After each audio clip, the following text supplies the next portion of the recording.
Hey everybody, Jono here, and this is sort of a vlog on the Jono Voiceovers channel. I also have a few other channels as well, as you can see on the main page of my channel.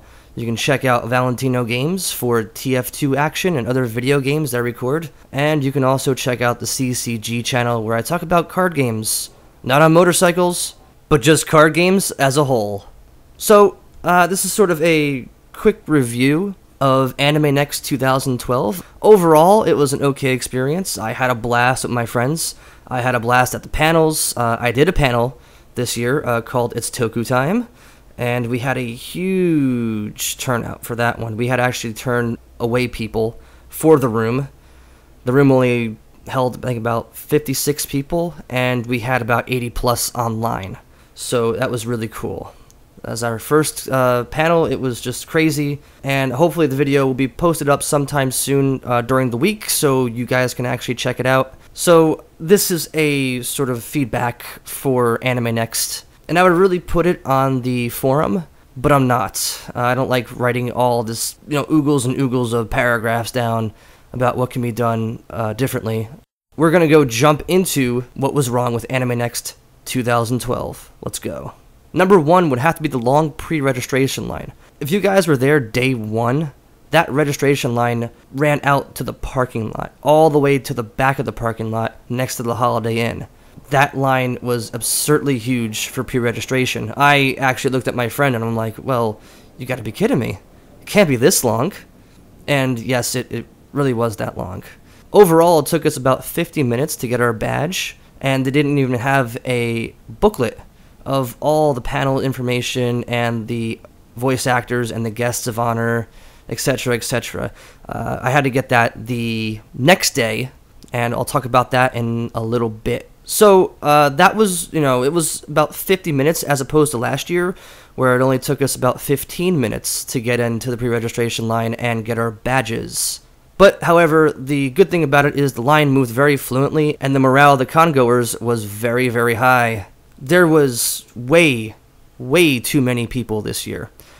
I also heard that there was no limit on the people this year, so it wasn't like a set number of people can come, sold out. It was a set number of people can come, and more of your friends can come, and pretty much overcrowd the whole entire convention. So, in a sense, there has to be some type of, ticket limit. I don't know if there is a ticket limit, but I'm sure as hell it was very, very busy around the whole entire convention. The only times I really enjoyed myself was at night because, quite honestly, there was nobody around. Moving around left and right was a lot easier. Another huge issue would have to be the dealer's room entrance. The entrance was outside. Last year it was inside, and I walked over there thinking, oh, okay, it's going to be over here. Here's the entrance. Oh, no, the guy's like, it's an exit only. Get out of here. I'm like, okay, it's an exit. I'll check the other side next to the lunch area. This is an exit too. Right. So where's the actual entrance? Do I have to go up to the roof and go down a rope to shimmy inside? I was just like, okay, well, where the hell is this thing? Guy said it was outside, so I'm like, okay, let's go outside and give it a check. I had to walk all the way around the building, and a lot of other people had to walk all the way around the building in the scorching heat just to get to the entrance. In fact, there was more exits than entrances to the dealer's room.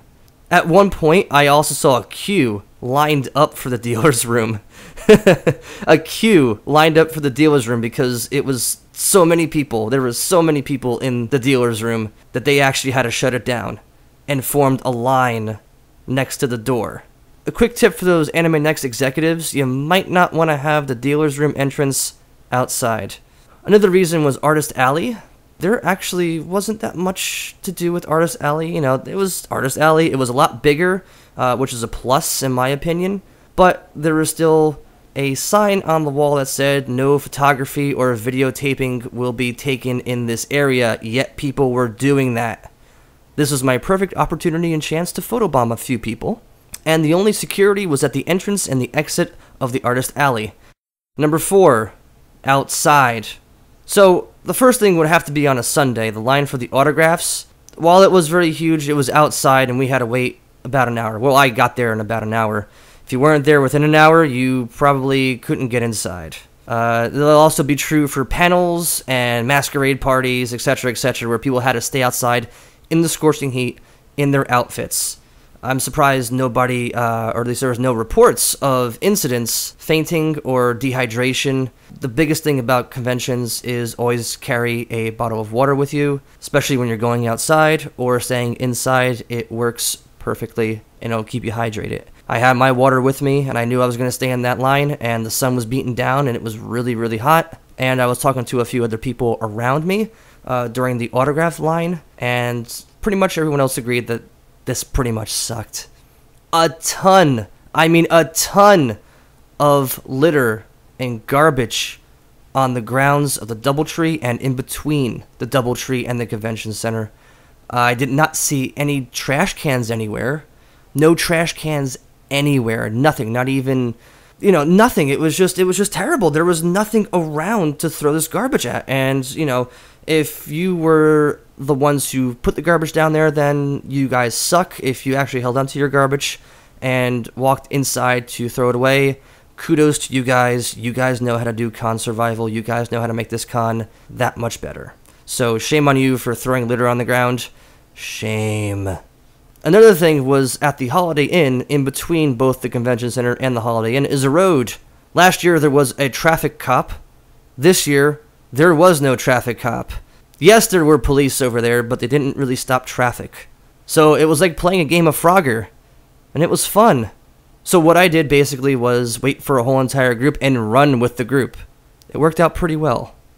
Also outside, I think it was during the masquerade party, from what I've heard around the whole entire convention, was that there was a stampede, not vast a stampede, of people that ran up to the masquerade contest, or they ran up to the panel and were waiting online. But regardless of the facts, I heard there was 2 people that were trampled during this event of rushing. Fortunately, though, the 2 are okay. However, their costumes were destroyed. So, yeah, it wasn't really a great idea to actually have that happen as far as the outside is concerned, A, and of course, B, there really was no communication or order around that part. Now we get to the staffing part, and the staffing seemed very, very annoyed. A lot of people with bad attitudes, and I'll go back to the program that I was supposed to get the day before on Friday. I actually stood in line, and I asked the girl, I didn't get a program. Can I get one now? She says, sure, and then she told me to get lost after I got my program.